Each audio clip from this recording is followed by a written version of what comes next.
तो ये जो कहानी है या ये जो वाक़या है ये बाबा सावंत सिंह जी के एक नामलेवा प्रेमी का है। ये प्रेमी बहुत श्रद्धालु था, नियमित रूप से डेरे जाया करता था, सत्संग सुना करता था, अपना भजन अभ्यास किया करता था। लेकिन दुनियावी रूप से ये कोई इतना संपन्न नहीं था, इतना अमीर नहीं था। सिर्फ गुजारे लायक ही उसका कारोबार चलता था, जो भी वो काम करता था। तो काफ़ी सालों से वो बाबा सावंत सिंह जी के पास जाता रहा, अपना भजन अभ्यास करता रहा, सत्संग सुनता रहा, सेवा करता रहा। लेकिन जैसे बाबा जी कहते थे कि मन कभी नहीं चाहता, काल कभी नहीं चाहता कि कोई भी उस परमात्मा की भक्ति करे। तो इस प्रेमी को भी कई दफ़ा जब वो आसपास लोगों को देखता था कि वो अमीर हो गए हैं, 10 साल पहले वो भी गरीब थे, आज वो मेरे से बहुत आगे बढ़ गए हैं, तो इस तरह के ख्याल उसको परेशान करने लगे। लेकिन सत्संग के असर की वजह से कई दफ़ा वो इन ख्यालों को दूर करने में कामयाब हो जाता था। लेकिन जैसे बाबा जी कहते थे कि काल कभी भी हार नहीं मानता। कभी वो अपने मन के अंदर से ही हमें ऐसे फुरने प्रकट करके हमें बहकाता है, कभी किसी और के मुंह से कहलवा देता है। तो उस प्रेमी के साथ भी यही हुआ। उसका एक पड़ोसी था, एक दिन उसने उसे ताना मारा और कहा कि ये क्या है कि तुम हर महीने ही चल पड़ते हो, डेरे जाते हो, सत्संग जाते हो, सुबह जब मैं तुम्हें कहता हूँ कि चलो आओ चलो चलते हैं तो तुम कहते हो कि नहीं मेरा भजन का टाइम हो गया है। तो इतने सालों से तुम ये सब कर रहे हो, लेकिन मुझे तुम्हारे अंदर कोई परिवर्तन नज़र नहीं आ रहा। मुझे कुछ ये नज़र नहीं आ रहा कि तुम्हारी कोई तरक्की हुई हो, तुम कहीं पहुँचे हो। लोगों को देखो, लोग कहाँ से कहाँ पहुँच गए। किसी के पास 1 किले ज़मीन थी, आज 50 किले ज़मीन हो गई है। किसी के पास 1 मकान था, 4 मकान हो गए, और तुम तो वहाँ के वहीं खड़े हो। तो ये ख्याल उस प्रेमी के मन के अंदर जा कर के फंस गया। बहुत कोशिश की लेकिन ये ख्याल हटा नहीं, क्योंकि किसी और ने ये कहा था। तो ये बात उसके मन में उसको परेशान करती रही। तो कुछ समय बाद उस प्रेमी ने ही, उसी व्यक्ति ने जिसने उसके मन में ये ख्याल डाला था कि तुम्हारी तरक्की नहीं हुई है, उसने उसे ये कहा कि मैंने ये सुना है कि फलां जगह एक दरगाह है, एक मज़ार है किसी पीर महात्मा की, और लोग वहाँ जाते हैं और वहाँ जाकर के जो भी मुराद लेके जाते हैं, जो भी मांग लेके जाते हैं, उनकी वो मांग वहाँ पूरी होती है। तो तुम क्यों नहीं वहाँ पे भी चले जाते? मैं तुम्हें ये नहीं कहता कि तुम डेरे मत जाओ, लेकिन वहाँ जाने में हर्ज क्या है? अगर तुम चले जाओ शायद तुम्हारी मांग पूरी हो जाए, शायद तुम्हारी तरक्की हो जाए। तो ये बात उस प्रेमी को कुछ जच गई। तो उसे ये भी बताया गया, उस व्यक्ति ने कहा कि भाई मैंने सुना है कि किसी जगह का कोई ऐसा एक गरीब आदमी था, तो वो वहाँ पर एक मिट्टी की ईंट लेके गया और उसने वहाँ जा कर के जो उस दरगाह के दीवान थे उनके आगे वो पेश करी और अपनी मांग उनके आगे रखी। तो उस दरगाह पे वो एक रात बिता के आया। तो अगले दिन सुबह उसको वो जो ईंट थी, जो वो मिट्टी की लेके गया था, वो सोने की हो गई थी। तो ये सुन करके तो उस प्रेमी के दिल के अंदर बहुत ही इच्छा जागी। उसने कहा ये तो बहुत ही अच्छी बात है। तो उसने फिर बजाय 1 के 2 ईंटें ली और वो उस मज़ार की तरफ चल पड़ा। रास्ते में क्योंकि गुरु से प्यार भी था, गुरु का ख्याल भी था, गुरु की प्रोटेक्शन भी थी, गुरु की संभाल भी थी, तो कई दफ़ा उसके मन में ख्याल आया। लेकिन फिर जो काल होता है, जो मन होता है, वो उसको अंदर से ही समझाने लगा कि इसमें मैं गलत क्या कर रहा हूँ। मैं कोई गुरु को छोड़ थोड़ी ना रहा हूँ, मैं तो सिर्फ वहाँ जा ही रहा हूँ। खैर वो वहाँ पे गया और वहाँ जा कर के उसने जो उस मज़ार के दीवान थे, जो गद्दी नशीन थे, उनसे मुलाकात की। उनको बताया अपने बारे में कि किस तरह से वो गरीबी की हालत में जी रहा है और उसकी ये इच्छा है कि वो भी अमीर बने। तो उसने सारा कुछ बताया। तो उन्होंने कहा कि ठीक है, जाओ जा कर के वो ईंटें जो हैं, जो तुम चाहते हो कि सोने की बन जाए, जा कर के उस दरगाह पे जो है वहाँ पे रखाओ और वहाँ पर एक चादर चढ़ा दो। और मेरा जो मुर्शिद है, जो मेरा पीर है, जिसकी ये दरगाह है, वो ज़रूर तुम्हारे पर रहमत करेगा। तो वो वहाँ गया और उसने वहाँ पे रख दी, और बाद में वो जाकर के प्रेमी बाकी लोगों के साथ में ही शामिल हो गया। वहाँ पर बहुत लोग आए हुए थे, चढ़ावा चढ़ा रहे थे, कोई चादरें चढ़ा रहा था, कोई वैसे बैठ के माला फेर रहा था, कवालियाँ गाई जा रही थी, तो वो भी उनमें शामिल हो गया। और धीरे धीरे करके वो बाबा सावन सिंह जी के बारे में जो उसकी जो याद थी वो धीरे धीरे करके कम होती गई, और वो भूल गया कि वो बाबा सावन सिंह जी का नाम लेवा है।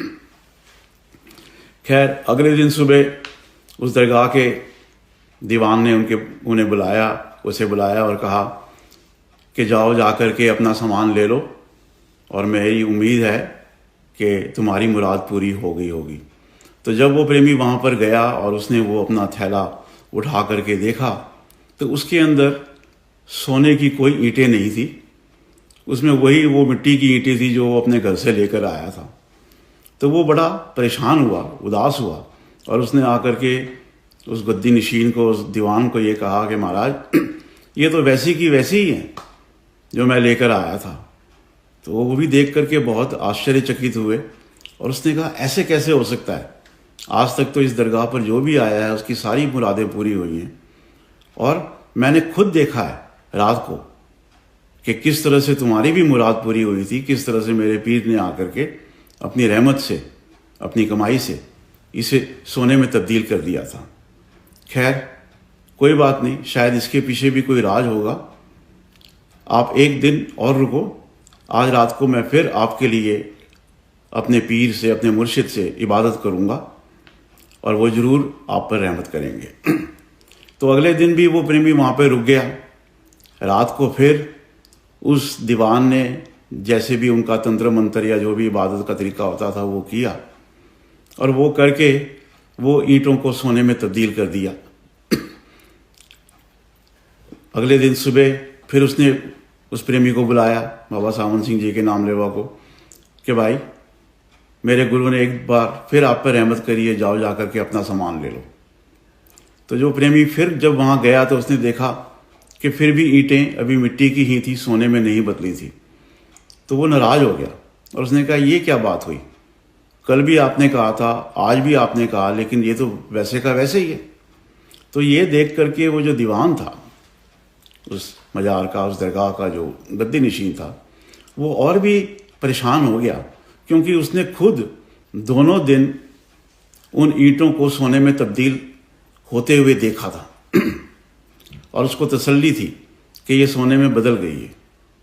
तो उसने कहा कि भाई ये तो बड़े कमाल की बात है, आज तक कभी ऐसा नहीं हुआ, इसमें ज़रूर कोई ना कोई राज है, और मैं इसका पता लगा करके रहूँगा।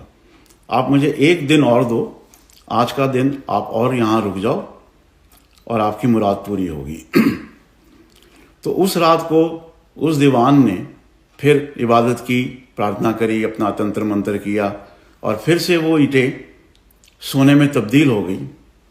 और उसके बाद में वो दीवान वहाँ से थोड़ी दूरी पे जाकर के बैठ गया।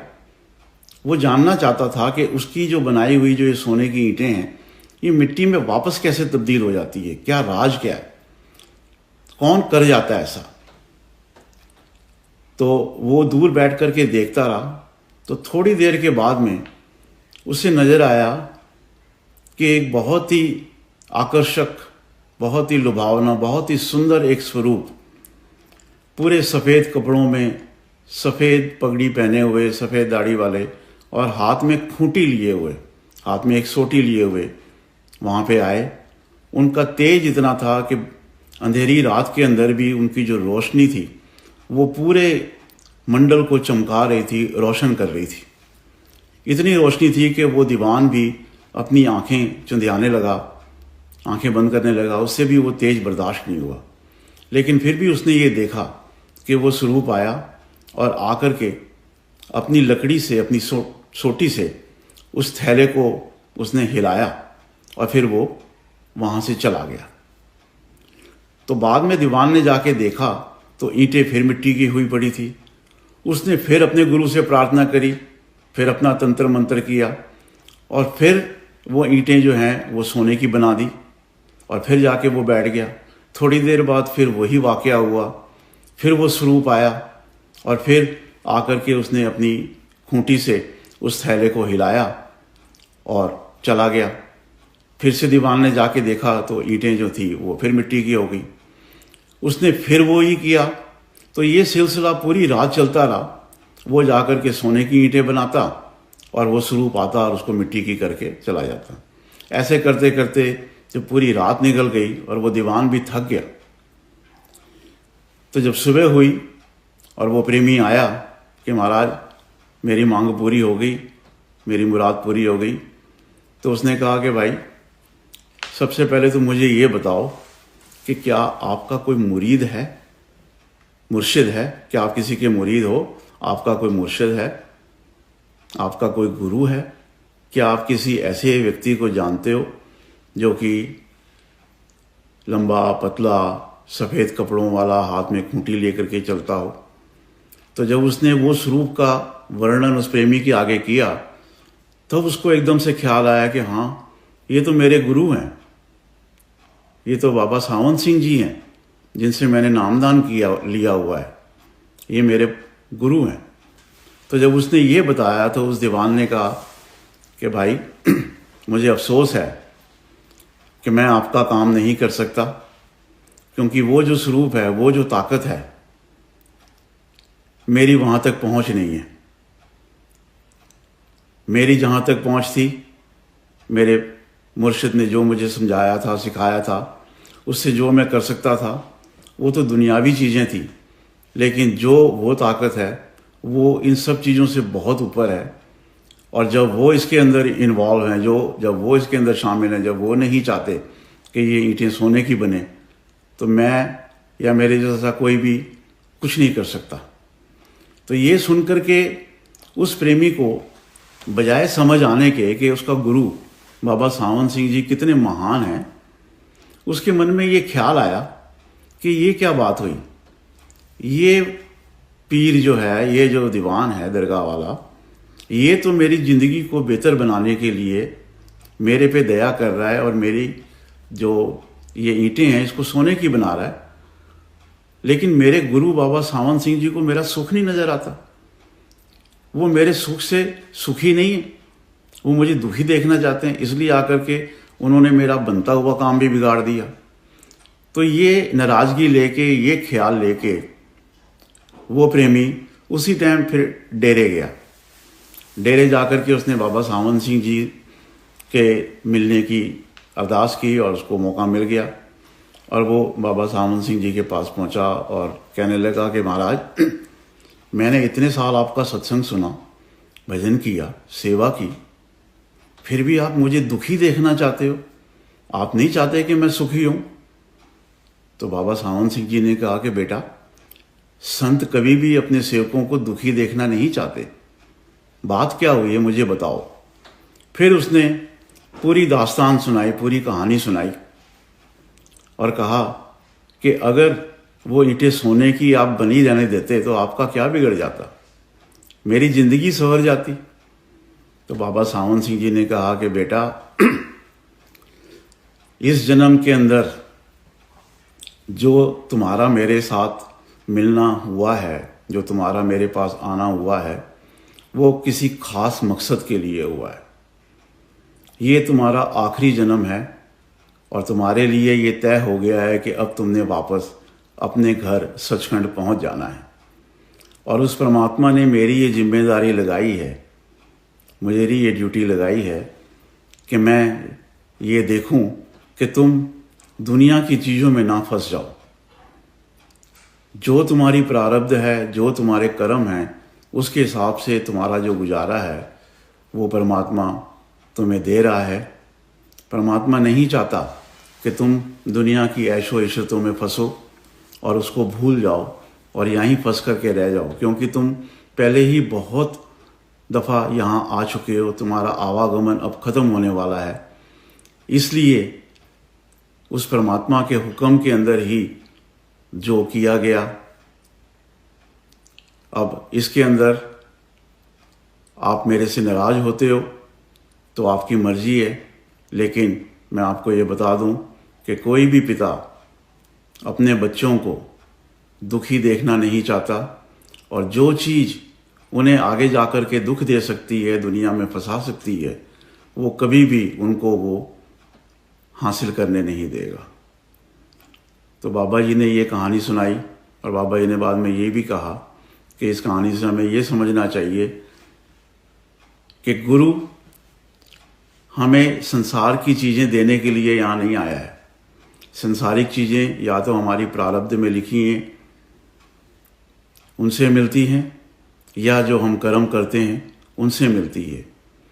इसीलिए बाबा जी कहते थे कि बहुत सोच समझकर हमें मांगना चाहिए, बहुत सोच समझकर हमें चीज़ों को इकट्ठा करना चाहिए, क्योंकि हम यहाँ पर संसारी वस्तुओं को इकट्ठा करने के लिए नहीं आए हैं। हमारा मकसद वापस अपने घर जाना है।